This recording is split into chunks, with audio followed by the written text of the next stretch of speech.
Hello everyone. So I welcome you all on JKSSB online tutorial platform. तो जैसे कि आप सभी लोगों को पता ही है कि हमने अपने जेकेपी कांस्टेबल एग्जाम के लिए एक प्लेलिस्ट शुरू करी थी मैथ्स की, जिसमें हम from first class to last class scratch से मैथ पढ़ेंगे और सारे चैप्टर्स कवर करेंगे। तो आज है उस प्लेलिस्ट का क्लास नंबर 2। लेक्चर नंबर 2 में हम पढ़ेंगे परसेंटेज बेसिक्स को। ठीक है, लास्ट क्लास को रिवाइज कर लेते हैं फटाफट से। लास्ट क्लास में हमने देखा था कि परसेंटेज क्या होती है, उसके बाद हमने देखा था फ्रैक्शन टू परसेंटेज कैसे कन्वर्ट करते हैं हम, फिर हमने देखा था कि परसेंटेज टू फ्रैक्शन कैसे जाते हैं हम, फिर हमने दो टेबल्स देखे थे कन्वर्जन वाले, उसके बाद हमने देखा था स्क्वेयर्स को, 30 तक के स्क्वेयर्स को। सो आई होप आप सबने टेबल याद कर लिया होगा और स्क्वेयर्स भी आप लोगों ने याद कर लिए होंगे। उसके बाद हमने कुछ क्वेश्चंस देखे थे जिसमें हमने पहले तो क्वेश्चंस वो देखे थे जिसमें वैल्यू इंक्रीज हो रही थी दोनों में, फिर दोनों में डिक्रीज हो रही थी और लास्ट में एक वैल्यू इंक्रीज हो रही थी, एक डिक्रीज हो रही थी। और जो हमारा आउटपुट था वो ए क्रॉस बी पे डिपेंड कर रहा था हर एक क्वेश्चन में। इसी के साथ हमने सक्सेसिव फार्मूला फॉर टू देखा था, जिसमें कोई भी चीज़ अगर इंक्रीज या डिक्रीज हो रही थी तो दोनों की डिफरेंट वैल्यूज थी अगर, तो हम उसको सक्सेसिव फार्मूला से कैसे सॉल्व करते हैं। फाइन। तो ये थी हमारी समरी क्लास नंबर 1 की। तो शुरू करते हैं आज की क्लास, क्लास नंबर 2। सो आज की क्लास में हम पढ़ेंगे दो कॉन्सेप्ट्स। पहला कॉन्सेप्ट पढ़ेंगे हम concept of nullify, second concept पढ़ेंगे हम concept of MPG, mass point geometry. ठीक है। सो अगर हम नलीफाई की बात करें ना, तो ये कॉन्सेप्ट जो है आपके जेकेएसएसबी एग्जाम्स का फेवरेट कॉन्सेप्ट बनता जा रहा है। क्यों? क्योंकि जो अभी फीमेल सुपरवाइजर का एग्जाम हुआ है ना, जून 2024 में, उसमें भी जो परसेंटेज चैप्टर से क्वेश्चन पूछा गया वो नलीफाई इफेक्ट से पूछा गया है। ऐसे ही पीछे एक और एग्जाम हुआ था, उसमें भी जो क्वेश्चन आया था वो नलीफाई इफेक्ट पे आया था। तो आई होप आपको समझ आया होगा कि ये नलीफाई इफेक्ट जो है वो कितना इंपॉर्टेंट है। ठीक है। तो चलिए शुरू करते हैं नलीफाई इफेक्ट के कॉन्सेप्ट को पढ़ना। देखो, जैसे कि हमने कल पढ़ा था कि हमारा आउटपुट जो है वो ए क्रॉस बी पे डिपेंड करता है सी, जिसमें सी जो है हमारा कांस्टेंट होता है। अब नलीफाई इफेक्ट कहाँ यूज होता है, देखो स्टेटमेंट को पढ़ो। If A is increase by some percent and by how much percent must be increase और decrease so that C remains constant. Simple भाषा में समझते हैं। ठीक है। आपका पेट्रोल का प्राइस जो है वो बढ़ जाता है कुछ, मतलब मान लो 10% से बढ़ जाता है। ठीक है। अब आप चाहते हो कि मैं अगर 100 रुपया खर्च रहा हूँ अपने पेट्रोल पे, तो मैं बाद में भी 100 ही खर्चूं। तो प्राइस तो बढ़ चुका हुआ है, तो मुझे कंजप्शन अपनी कम करनी पड़ेगी, क्योंकि एक चीज बढ़ी हुई है तो दूसरी चीज को कम करेंगे तभी तो जाके हमारा जो एक्सपेंडिचर होगा, जो हमारी खर्चा होगा, वो कांस्टेंट रह पाएगा। मानते हो इस बात को? फाइन। सो नलीफाई इफेक्ट भी हमारा इसी तरह के प्रॉब्लम्स में डील करता है, जहाँ पे एक चीज इंक्रीज हो रही होती है, दूसरी चीज को हमें डिक्रीज करना पड़ता है सो दैट हमारा जो ओवरऑल रिजल्टेंट है वो हमारा कांस्टेंट रहे। ठीक है। सो जैसे मैंने ये क्वेश्चन लिखा अभी कि हमारा एक्सपेंडिचर जो है वो हमारा प्राइस इनटू कंजप्शन पे डिपेंड करता है। ठीक है। और कंजप्शन का प्राइस जो है वो फिक्स्ड है, एक्सपेंडिचर जो है वो फिक्स्ड है, और प्राइस जो है हमारा 37.5 से इंक्रीज हो रहा है। और बताओ कि कंजप्शन हमारी कितने से रिड्यूस करें हम, सो दैट हमारा एक्सपेंडिचर जो है वो सेम रहे। ठीक है। ये क्वेश्चन को तो हम अभी सॉल्व करते हैं, बट फिर से एक बार आपको नलीफाई का कॉन्सेप्ट समझा देता हूँ। नलीफाई में क्या होता है, एक वैल्यू इंक्रीज हो रही होती है कोई वैल्यू, या कोई वैल्यू डिक्रीज हो रही होती है। ठीक है। और दूसरी वैल्यू को हमको उसका अपोजिट करना पड़ता है। अगर पहली वैल्यू इंक्रीज हो रही है तो दूसरी वैल्यू को हम डिक्रीज करेंगे। क्यों? सो दैट जो हमारा नेट रिजल्टेंट है, ठीक है, वो जो है हमारा कांस्टेंट रहे। आई बात समझ में? क्वेश्चन को समझो। अब ये वाला क्वेश्चन हम सॉल्व करते हैं। इसमें कहता है सेम एग्जांपल की एक्सपेंडिचर है, खर्चा जो है वो प्राइस इनटू कंजप्शन पे, जितना आपका प्राइस है और कंजप्शन आपकी जितनी खपत है उसके मल्टीप्लिकेशन पे डिपेंड करता है। फाइन। तो कहता है कि एक्सपेंडिचर हमारा जो है वो फाइनल में फिक्स रहना चाहिए, फिक्स रहना चाहिए। ठीक है। उसके बाद ये कहता है कि आपका जो प्राइस है वो 37.5 से इंक्रीज हो रहा है। ठीक है।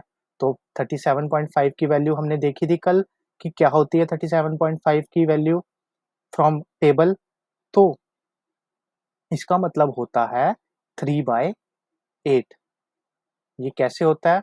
अब देखो, हमने टेबल में पढ़ा था कि 12.5 जो होता है वो वैल्यू होती है 1/8। ठीक है। सो जब हमने इसको 3 से मल्टीप्लाई करा 12.5 को, सो राइट हैंड साइड पे भी जब हम इसको 3 से मल्टीप्लाई करेंगे, ठीक है? तो जब हमने इसको 3 से मल्टीप्लाई करा तो ये कितना होता है? 36 होता है। 36 इंटू जब हम इसको 3 से मल्टीप्लाई करेंगे तो ये अपने आप क्या आ जाएगा? 37.5 आ जाएगा, ठीक है? और ये जो वैल्यू थी हमारी ये 3.8 आ गई। सो हमने इस कैलकुलेशन से क्या फाइंड आउट करा कि जो हमारा फाइनली जो क्वेश्चन में दे रखा था हमारा, वो क्या था हमारी वैल्यू 37.5, 37.5% उसका मतलब क्या होता है कि कोई वैल्यू जो है वो 3/8 है, ठीक है? अब हमारा प्राइस जो था वो इंक्रीज़ हो रहा था, ठीक है? प्राइस जो हो रहा था वो हमारा इंक्रीज़ हो रहा था, प्राइस, ठीक है?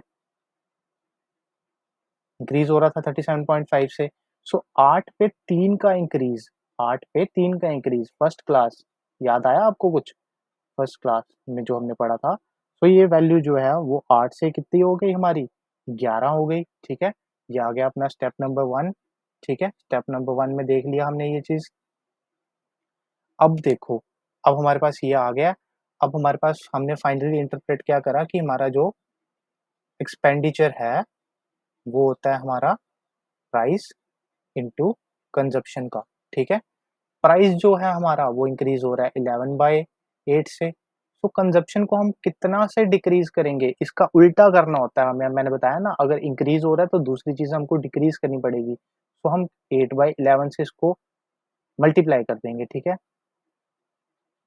तो एक्सपेंडिचर फाइनली जो हमारा है इस वैल्यू को हम छोड़ देते हैं, अब हमारा जो ये वैल्यू था कंज़प्शन वाला उसको ले लेते हैं।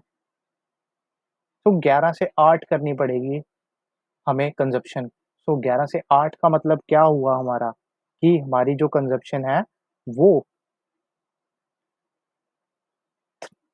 11 से 8 हो रही है, तो मतलब 3 डिक्रीज़ हो जाएगी हमारी कंज़प्शन 11 पे, ठीक है? और इसका मतलब क्या होता है, इसको हम ऐसे लिख सकते हैं 3 इंटू 1/11, 1/11 की वैल्यू क्या होती है हमारी 9.09। आई होप जिन लोगों ने टेबल पढ़ा होगा कल, याद करा होगा, उन्हें तो कोई दिक्कत नहीं आ रही होगी। जिन्होंने टेबल नहीं देखा होगा कि परसेंटेज टू फ्रैक्शन कैसे कन्वर्ट करते हैं या उसकी वैल्यूज़ को कैसे कन्वर्ट करते हैं, उनके लिए तो बहुत ज़्यादा दिक्कत आ रही होगी। I am very much sure, ठीक है? सो जब हमने इसको मल्टीप्लाई करा तो हमारा आया 27.27%, जो हमारा ये है फाइनली हमारा आंसर है। फिर से एक बार इस क्वेश्चन को देखते हैं। सबसे पहली चीज़, नलिफाई इफेक्ट कहाँ यूज़ होगा? एक वैल्यू इंक्रीज़ हो रही है, दूसरी को कितने से डिक्रीज़ करें सो दैट हमारा ओवरऑल रिजल्टेंट जो है वो कांस्टेंट रहे, ठीक है? फाइन। सो हमने देखा कि हमारी जो वैल्यू थी वो 37.5% से हो रही थी, ठीक है? हमने तो कल वैल्यू जो थी 20 तक पढ़ी थी। हमने इस वैल्यू को कैसे निकाला? इस वैल्यू को हमने ऐसे निकाला कि जब हम इस 12.5 को 3 से मल्टीप्लाई करते हैं, तो हमारा 37.5 आता है। वैसे ही फिर अगर हमको एक साइड अगर हमने मल्टीप्लाई करा, तो दूसरी साइड भी हमको मल्टीप्लाई करना पड़ेगा 3 से, ठीक है? जब 3 से मल्टीप्लाई करा यहाँ पे, तो ये हमारा 3/8 आ गया। अब प्राइस जो था इंक्रीज़ हो रहा था, तो बेस वैल्यू पे 3 इंक्रीज़ हो रहा था, बेस वैल्यू पे 3 इंक्रीज़ हो रहा था, तो हमारा क्या आ गया ये 8 के ऊपर 11 आ गया हमारा, ठीक है? न्यूमरेटर में हमारा 11 आ गया और डिनोमिनेटर में हमारा 8 आ गया। क्यों? क्योंकि 8 पे 3 इंक्रीज़ हो रहा था, तो 8 से वैल्यू कोई 11 हो गई। अब जो हमारा प्राइस है वो 8 से 11 हो गया हुआ है, सो हमें कंज़प्शन 11 से 8 करनी पड़ेगी, उल्टी करनी पड़ेगी ना। अगर मानो आपकी जो प्राइस है वो 20% से इंक्रीज़ हुआ है, तो कंज़प्शन हमें 20% से कम करनी पड़ेगी ना, तभी जाके हमारी जो वैल्यू है उसमें इक्विलिब्रियम मेंटेन हो पाएगा, ठीक है, एक्सपेंडिचर में। तो हमने भी वही करा, हमने यहाँ पे 8/11 से हमने इसको मल्टीप्लाई कर दिया। अब 8/11 का मतलब क्या हुआ? 11 पे वैल्यू 11 से वैल्यू 8 हो रही है, मतलब 3 की कमी हो रही है 11 पे, ठीक है? 3 की कमी हो रही है 11 पे, 3 की कमी हो रही है 11 पे।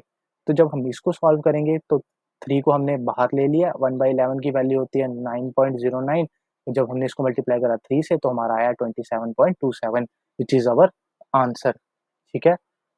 आई होप कि आपको समझ आया होगा। फर्स्ट टाइम ये जब भी कोई कॉन्सेप्ट पढ़ता है तो उसे थोड़ा ऐसे लगता है कि हाँ, कितना हौच-पौच है।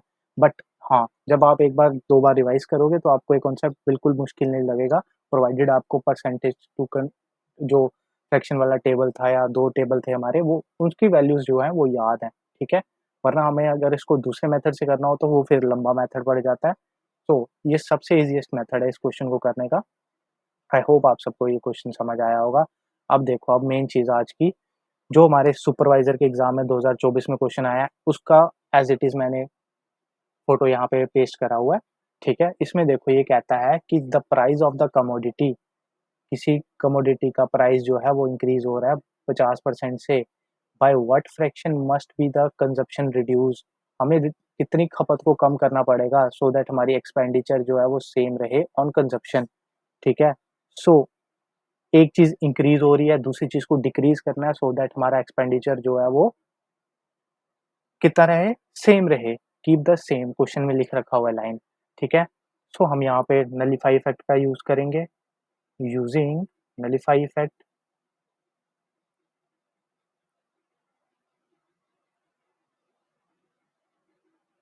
ठीक है? यूज़ करेंगे इसमें हम नलिफाई,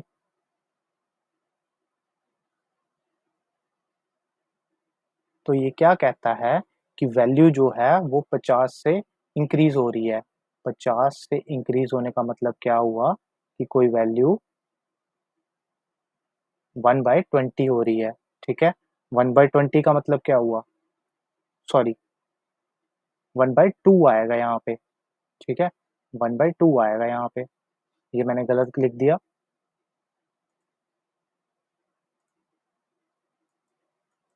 1/2 आया, ठीक है हमारा। अब देखो, अब इंक्रीज़ हो रही है वैल्यू, तो अब हम यहाँ पे क्या करेंगे, हमारी बेस वैल्यू जो है वो है 2, ठीक है? 2 पे 1 का इंक्रीज़ हो रहा है, पॉज़िटिव हो रहा है ना, इंक्रीज़ हो रहा है, ठीक है? सो 2 से वैल्यू 1 इंक्रीज़ हो रही है, तो वैल्यू हमारी क्या हो जाएगी? 3/2 हो जाएगी। कितनी हो जाएगी हमारी वैल्यू? 3/2, ठीक है?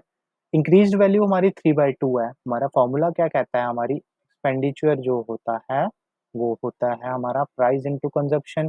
प्राइस हमारा जो है वो 3/2 से इंक्रीज़ हो रहा है, तो कंज़म्पशन को कितने से इंक्रीज़ करना पड़ेगा हमें? 2/3 से, ठीक है?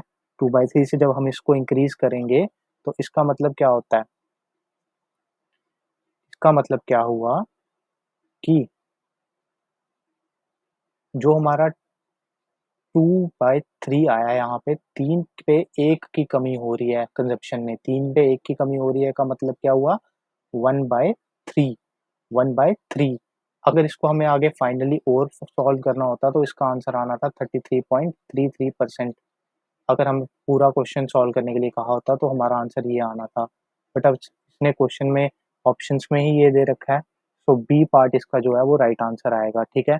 B part will be the right answer. दोबारा देखते हैं क्वेश्चन को, if price of a commodity is increase by 50%, 50% का मतलब 1/2 इंक्रीज हो रहा है, तो दो बेस वैल्यू है, दो पे एक इंक्रीज हो रहा है, तो कितनी वैल्यू आ जाएगी? 3/2, ठीक है?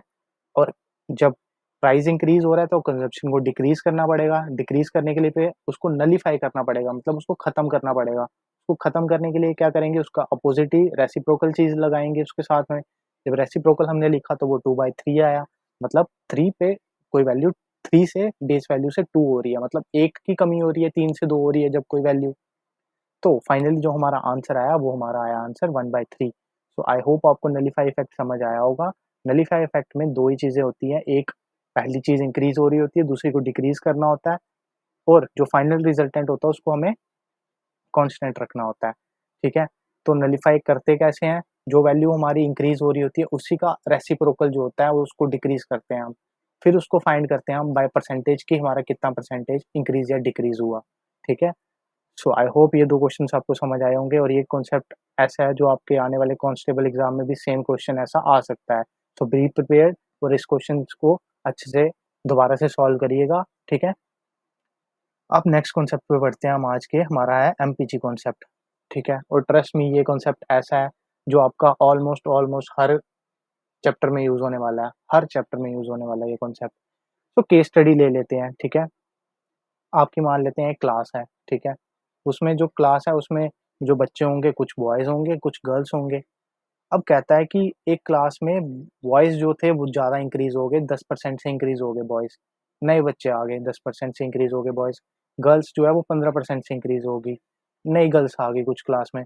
तो बताओ टोटल ओवरऑल चेंज क्या हुआ होगा हमारी क्लास में, ठीक है? तो कहता है कि बताओ ओवरऑल चेंज क्या हुआ होगा हमारी क्लास में, ठीक है? अब इस कॉन्सेप्ट को इस क्वेश्चन को करने के लिए एक कॉन्सेप्ट यूज़ होता है जिसको मास पॉइंट ज्योमेट्री कहते हैं, जहाँ पे भी हमारा आउटपुट जो है, कल हमने पढ़ा था ना कि हमारा आउटपुट जो है वो ए इंटू बी पे डिपेंड करता है। तो आज हम पढ़ रहे हैं कि हमारा आउटपुट जो है वो ए प्लस बी पे डिपेंड कर रहा है। कैसे डिपेंड कर रहा है? देखो क्वेश्चन की लैंग्वेज। क्वेश्चन क्या कह रहा है? क्वेश्चन हमें कह रहा है कि टोटल जो है वो बॉयज प्लस गर्ल्स पे डिपेंड करता है, बॉयज प्लस गर्ल पे डिपेंड करता है, ठीक है? तो इस क्वेश्चन में केस स्टडी देख लेते हैं। ये कह रहा है कि मेरा ए जो है वो मेरा 10% से इंक्रीज हो रहा है, ठीक है? बॉयज जो है हमारे, ठीक है? और बी जो है हमारी गर्ल्स, वो हमारी इंक्रीज हो रही है कितने से? हमारी गर्ल्स जो हैं वो 15% से इंक्रीज हो रही है, ठीक है? तो कह रहा है कि बताओ फाइनली जो है टोटल कितना उसमें मतलब सी में जो है आउटपुट में कितना जो है टोटल चेंज आएगा, ये हमें निकालना है। फाइन। सो अब इसका हम टेम्पलेट समझते हैं सबसे पहले कि एमपीजे के क्वेश्चंस को सम करने का टेम्पलेट क्या होता है, ठीक है? ये होता है हमारा, यहाँ पे हम 2 सर्कल डालते हैं यहाँ पे, ठीक है? 2 सर्कल बनाते हैं यहाँ पे। यहाँ पे हम लिखते हैं अपना बॉयज़, यहाँ पे हम लिखते हैं अपना गर्ल, यहाँ पे हम लिखते हैं अपनी टोटल वैल्यू, ठीक है? T total. यहाँ पे आता है हमारा बॉयज़ का वेट, वेट ऑफ बॉयज़, यहाँ पे आता है हमारा वेट ऑफ गर्ल्स, ठीक है? अब यहाँ पे हमारा जो है इंक्रीज हो रहा है 10% से, यहाँ हमारा इंक्रीज हो रहा है 15% से, ठीक है?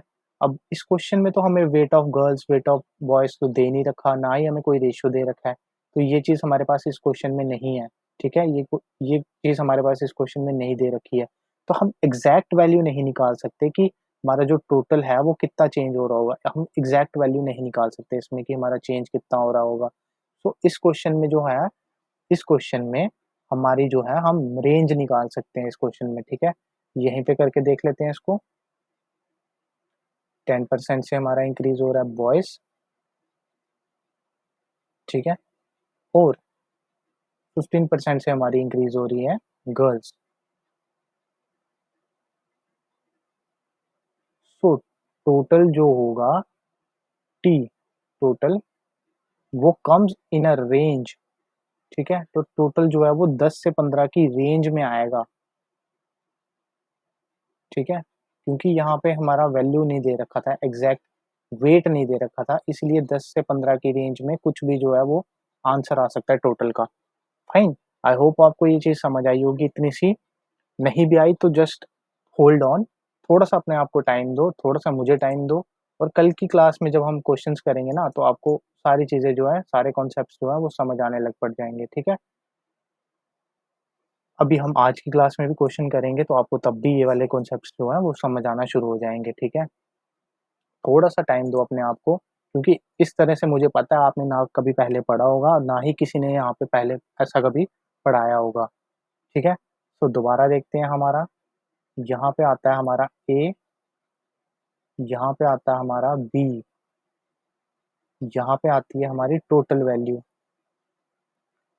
यहाँ पे आता है हमारा वेट ऑफ ए, यहाँ पे आता है हमारा वेट ऑफ बी, ठीक है? तो जब यहाँ पे हम लिखते हैं ना चीज़ें, तो ये उल्टी हो जाती है चीज़, यहाँ पे वेट ऑफ बी आ जाता है, यहाँ पे वेट ऑफ ए आ जाता है, ठीक है? बस इतनी सी काम करो अभी आप, अब बस इस टेम्पलेट को कैसे लिखते हैं वो चीज़ समझो अभी, ठीक है? बाकी कुछ मत समझो, सॉल्व कैसे करना है, कैसे नहीं करना है, वो मेरे पे छोड़ दो। क्वेश्चंस अभी हम 2 करेंगे, आपको हर एक चीज़ क्लियर हो जाएगी। वेट ऑफ ए लिख दिया हमने, वेट ऑफ बी लिख दिया, ठीक है? नीचे ए और बी वैल्यू लिख दी, सेंटर में टोटल आ गया, उसके बाद आ गया, हमने एक चीज़ पढ़ी कि रेसिप्रोकल हो जाता है हमारा, ठीक है? वेट ऑफ बी जो है हमारा यहाँ आ जाता है, और वेट ऑफ ए जो है हमारा यहाँ पे आ जाता है, ठीक है? चलो अब केस स्टडी से देखते हैं, क्या कहता है कि वही टोटल नंबर ऑफ बॉयज़ हैं, गर्ल्स हैं, बट यहाँ पे अब एक चीज़ दे रखी हुई है कि बॉयज़ जो हैं वो हमारे 200 हैं, गर्ल्स जो हैं हमारी 300 है यहाँ पे। सो बॉयज़ रेशियो गर्ल्स जो है वो कितना आ जाएगा, 200 डिवाइड बाय 300, जब इसको हम निकालेंगे तो हमारा ये कितना आया, बॉयज़ रेशो गर्ल्स हमारा आ गया 2:3। मतलब वेट ऑफ बॉयज़ जो है वो 2 है, वेट ऑफ गर्ल्स जो है वो 3 है। बॉयज़ जो हैं वो 10% से इंक्रीज़ हो रहे हैं, ठीक है। गर्ल्स जो हैं हमारी वो 15% से इंक्रीज़ हो रही हैं, ठीक है। समझ आई आपको? बॉयज़ जो हैं वो हमारे 10% से इंक्रीज़ हो रहे हैं और गर्ल्स जो हैं वो हमारी फिफ 15% से इंक्रीज़ हो रही हैं हमारी गर्ल्स, ठीक है। 15% से इंक्रीज़ हो रही है हमारी गर्ल्स। आई होप आपको ये चीज़ समझ आई होगी, ठीक है। अब मैंने आपको कहा बीच में हमारी जो है वो टोटल वैल्यू आती है, ठीक है, टोटल चेंज आता है। ये 3 को हम ये 3 को हम यहाँ पे लिखते हैं, ठीक है। ये 3 को हम यहाँ लिखते हैं, ठीक है। ये तो ऐसे ही आता है, ये ऐसे ही आएगा और ये 2 है ना, इसको हम यहाँ पे लिखते हैं, ठीक है। ये 2 है जो इसको यहाँ लिखते हैं। अब देखो ये 3 + 2, ये 3 + 2 कितना हो गया, 5, 5 हो गया। और ये 10 और 5 के बीच में कितने का डिफरेंस है, 10 और 15 के बीच में कितने का डिफरेंस है, 5 का, ठीक है। सो 5 का जो वैल्यू है वो 5 के इक्वल हो गया। तो जब इसको निकालेंगे तो ये 1 का वैल्यू जो है वो 1 के इक्वल हो जाएगा, 3 का वैल्यू जो है वो 3 के इक्वल हो जाएगा, 2 का वैल्यू जो है वो 2 के इक्वल हो जाएगा। यूनिटरी मेथड, आई होप इतना तो समझ आ रहा होगा। सो इस वैल्यू को हमें 10 को या तो 3 से बढ़ाना पड़ेगा या तो इस 15 को हमें 2 से घटाना पड़ेगा सो दैट अब अपनी मीन पोजीशन पे पहुंच पाए, ठीक है। जब हम इसे 3 से बढ़ाएंगे यहाँ से या 3 से जब हम यहाँ से इसको घटाएंगे 2 से, हम 13 पे पहुंचेंगे तो टोटल हमारा चेंज जो होगा वो 13% का होगा। सो ये जो होगा हमारे इस क्वेश्चन का आंसर आया होगा। आई होप कि 40% बच्चों को ये चीज़ समझ आई होगी, बाकी 60 को ये चीज़ अभी तक समझ नहीं आई होगी। सो चलो फिर से करते हैं और आज की क्लास में सिर्फ यही करेंगे क्वेश्चन, ठीक है। बाकी कल की क्लास में कर लेंगे, ये क्वेश्चन समझ के जाते हैं, ठीक है। लास्ट यही क्वेश्चन समझते हैं आज की क्लास में। देखो सबसे पहले तो एमपीजी का एक टेम्पलेट होता है, ठीक है। एमपीजी का टेम्पलेट क्या होता है, जो ये ए दे रखा है ना, ये होगा आपका पहली वैल्यू जो प्लस में होगी, बी होगा जो आपकी दूसरी वैल्यू दे रखी होती है प्लस में। अब यहाँ पे जो होता है वो वेट आता है ए का, जो कि रेशियो होती है ए और बी की। जब हम यहाँ पे लिखते हैं ना ये चीज़, तो ये इंटरचेंज हो जाती है आपस में। इंटरचेंज मतलब ए की वैल्यू बी की वैल्यू यहाँ आ जाएगी, ए की वैल्यू यहाँ आ जाएगी। अगर मैं सिंपली कहूँ ना, ये हमारा एलिगेशन है, बट एलिगेशन को मैं एक नए तरीके से लिख रहा हूँ, जिससे आपको हर क्वेश्चन में सेम टेम्पलेट यूज़ करना है। कोई क्वेश्चन नहीं होगा जो उसमें आपको a+b या कोई भी सम निकालना है, उसमें आपको टेम्पलेट चेंज करना पड़ेगा। और ये कॉन्सेप्ट ना ऑलमोस्ट ऑलमोस्ट हर चैप्टर में यूज़ होगा। आपका प्रॉफिट एंड लॉस में ये यूज़ होने वाला है, आपका एसआई में ये यूज़ होने वाला है। उसके बाद अगर हम बात करें टाइम एंड वर्क में तो नहीं यूज़ होगा, ठीक है, बट एवरेज में यूज़ होगा। तो ये कॉन्सेप्ट इतना इम्पोर्टेंट है कि आपको ये सीखना ही पड़ेगा। ऑल्दो ये थोड़ा स्टार्टिंग में टफ लगता है, बट एक बार आपकी जब ग्रिप बन गई इस कॉन्सेप्ट पे तो आपको ये बहुत ईज़ी लगेगा, ठीक है। तो चलो, हमने देख लिया ये कि वेट कैसे चेंज होते हैं। अब क्वेश्चन में दे रखा था कि बॉयज़ 200 हैं, गर्ल्स 300 हैं। तो जब 200 को हमने डिवाइड करा 300 से, तो हमारा बॉयज़ का रेशियो का गर्ल्स का रेशियो आ गया 2:3, ठीक है। हमने अपना एमपीजी का टेम्पलेट लगाया यहाँ पे। टेम्पलेट क्या कहता है, बॉयज़ जितने से इंक्रीज़ हो रहे थे उसको यहाँ लिखो, गर्ल्स जितने से इंक्रीज़ हो रही थी उसको यहाँ लिखो, वेट ऑफ बॉयज़ यहाँ लिखो, वेट ऑफ गर्ल्स यहाँ लिखो, ठीक है। उसके बाद इंटरचेंज कर दो, ये आ गया 3, ये आ गया हमारा 2, ये आ गया अपना 3, ये आ गया अपना 2। अब ये 3 और ये 2 कितना हुआ, 5 हुआ, ठीक है। और इन दोनों के बीच में डिफरेंस कितना है, 5 का है। तो यहाँ पे भी वैल्यू 5 है, यहाँ पे भी वैल्यू 5 है। तो 5 और 5 है तो 1, अगर 5 की वैल्यू 5 है तो 1 की वैल्यू 1 होगी ना। अगर 5 की वैल्यू 5 है तो 1 की वैल्यू 1 हो गई, 3 की वैल्यू 3 हो जाएगी, 2 की वैल्यू 2 हो जाएगी, क्योंकि अगर 1 की वैल्यू 1 है तो 3 की 3 हो जाएगी, 2 की 2 हो जाएगी। अब ये कहता है कि मेरा यहाँ पे 3 लिखा हुआ है, या तो मुझे यहाँ से 3 प्लस करना पड़ेगा या तो मुझे यहाँ से 2 माइनस करना पड़ेगा, सो दैट मैं एक मीन पोजीशन, मिडल पोजीशन पे आ जाऊं, जो कि मेरा आंसर होगा। एमपीजी में होता ही है मास पॉइंट ज्योमेट्री, मास पॉइंट मींस मिडल पॉइंट, ठीक है। सो इस कॉन्सेप्ट में हमने ये सीखा कि मिडल पॉइंट निकालते हैं हम, वो हमारा होता है टोटल चेंज, इंक्रीज या डिक्रीज किसी भी चीज में। ठीक है, सो आई होप आपको ये कॉन्सेप्ट समझ आया होगा। दोबारा देख लेते हैं एक बार। सबसे पहली चीज, एक बार मैं कलर चेंज कर लेता हूँ सो दैट अच्छे से समझ आ जाए आपको। हाँ, अब यहीं पे हम थोड़ा सा इसको गंदा करके लिख देंगे, मतलब थोड़ा सा यहाँ पे यूज कर लेंगे। यहाँ पे आता है हमारा जो A% इंक्रीज दे रखा होती है वैल्यू, यहाँ पे आता है हमारा B% इंक्रीज। यहाँ हमारा वेट ऑफ A आता है, यहाँ हमारा वेट ऑफ B आता है।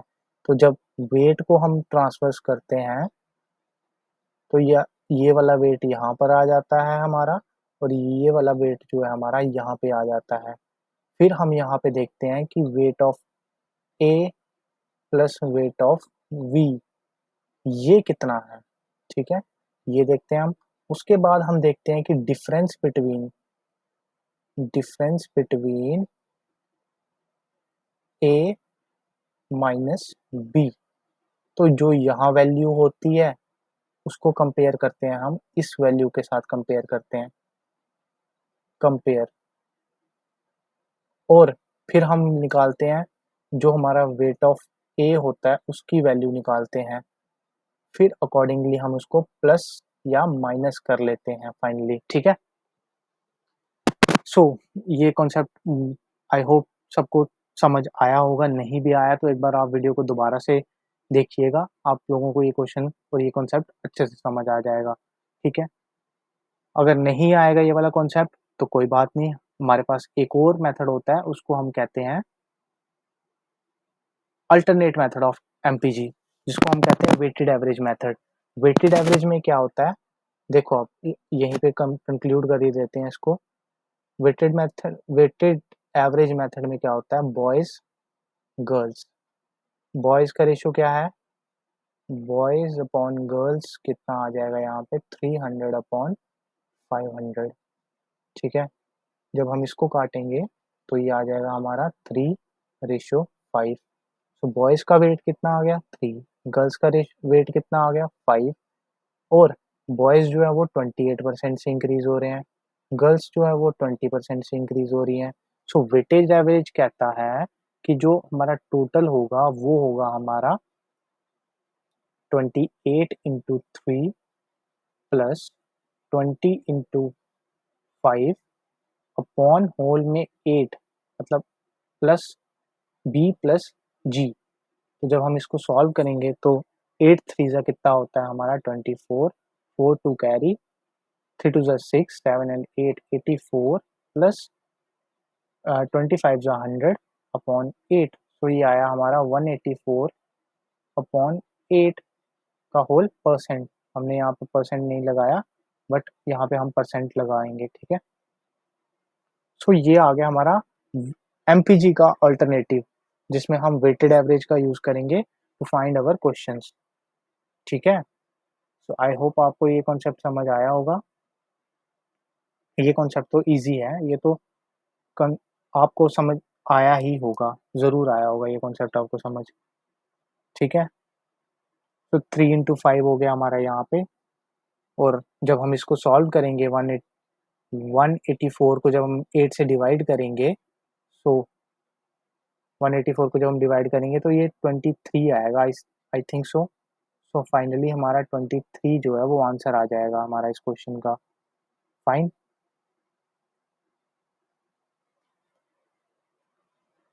तो ये था हमारा अल्टरनेट मेथड, जिससे हम बोलते हैं हमारा वेटेड एवरेज मेथड। इस मेथड की एक और खासियत है कि इसमें जितनी भी मर्जी वैल्यूज दे दी जाएं, अगर सपोज कर लो क्वेश्चन में यहाँ पे एक और वैल्यू दे दी होती तो आपको सिर्फ यहाँ पे प्लस करना था और वो वैल्यू लिख के मल्टीप्लाई करके आपका आंसर ऑटोमेटिकली निकाल लेना था। तो चलो समराइज करते हैं आज की क्लास को। आज की क्लास में इतना ही करते हैं। तो पहला कॉन्सेप्ट हमने देखा नलीफाई इफेक्ट का कॉन्सेप्ट, जिसमें हमने देखा कि एक चीज़ इंक्रीज हो रही है, दूसरी डिक्रीज हो रही है, तो बताओ कितने से डिक्रीज करें ताकि हमारा एक्सपेंडिचर जो है वो कांस्टेंट रहे। उसके बाद हमने ये क्वेश्चन देखा प्राइस एक्सपेंडिचर पे, ये फीमेल सुपरवाइजर का प्रीवियस ईयर क्वेश्चन देखा, प्राइस सेम था, प्राइस एक्सपेंडिचर वाला क्वेश्चन था। उसके बाद हमने देखा अपना एमपीजी का कॉन्सेप्ट। एमपीजी का कॉन्सेप्ट आई होप आपको थोड़ा बहुत समझ आया होगा। 90% 80% भी समझ आया तो बहुत बढ़िया है, 1-2 बार आप देखेंगे तो आपको समझ आ जाएगा। उसके बाद हमने देखा एमपीजी का कॉन्सेप्ट का अल्टरनेट, जो था हमारा वेटेड एवरेज मेथड, जो कि हमारा एवरेज चैप्टर में भी यूज़ होगा। इसमें इस कॉन्सेप्ट में क्या था, इस कॉन्सेप्ट में था कि जैसे ही हमारे ये दे रखे हैं ना, वेट्स दे रखे हैं, उसको हम एज़ इट इज़ लिखेंगे वेट्स को हमने एज़ इट इज़ लिख दिया, परसेंटेज को उसके नीचे लिख दिया। बॉयज़ का वेट 3 था, परसेंटेज से कितने से इंक्रीज़ हो रहा था 28 से। तो इसको हम मल्टीप्लाई कर लेंगे, इसको मल्टीप्लाई कर लेंगे, बीच में आ जाएगा हमारा प्लस का साइन, अपॉन में आ जाएगा हमारा टोटल, जो हमारा वेट था, टोटल वेट, ठीक है? टोटल वेट, और ये हमारा आ जाएगा टोटल जो इंक्रीज़ या डिक्रीज़ होगा परसेंटेज में, टोटल चेंज जो होगा जब हमारा बॉयज़ जो है वो 28% से इंक्रीज़ हो रहे हैं और गर्ल्स हमारा जो है 20% से इंक्रीज़ हो रही है। सो आई होप आज की क्लास आपको समझ आई होगी। थोड़े कॉन्सेप्ट्स थोड़े से डिफ़िकल्ट थे, बट एक बार आपको जब आ जाएँगे तो ट्रस्ट मी आपके लिए लाइफ़ बहुत ईज़ी हो जाएगी मैथमेटिक्स पॉइंट ऑफ व्यू से, क्योंकि एमपीजी जो है वो बहुत जगह यूज़ होता है। रेदर देन लर्निंग ट्रिक्स कि हाँ, ट्रिक से कर लेंगे या कोई भी ऐसे मतलब हर क्वेश्चन के लिए अलग मेथड कर लेंगे। एक बार एमपीजी सीख जाओ, हर चैप्टर में यूज़ होगा। एक बार वेटेड एवरेज सीख जाओ, हर चैप्टर में यूज़ होगा। ठीक है? तो आई होप आज की क्लास आपको अच्छी लगी होगी। So thank you very much. आज की क्लास में इतना ही करते हैं। Thank you very much. Session dismissed. Bye.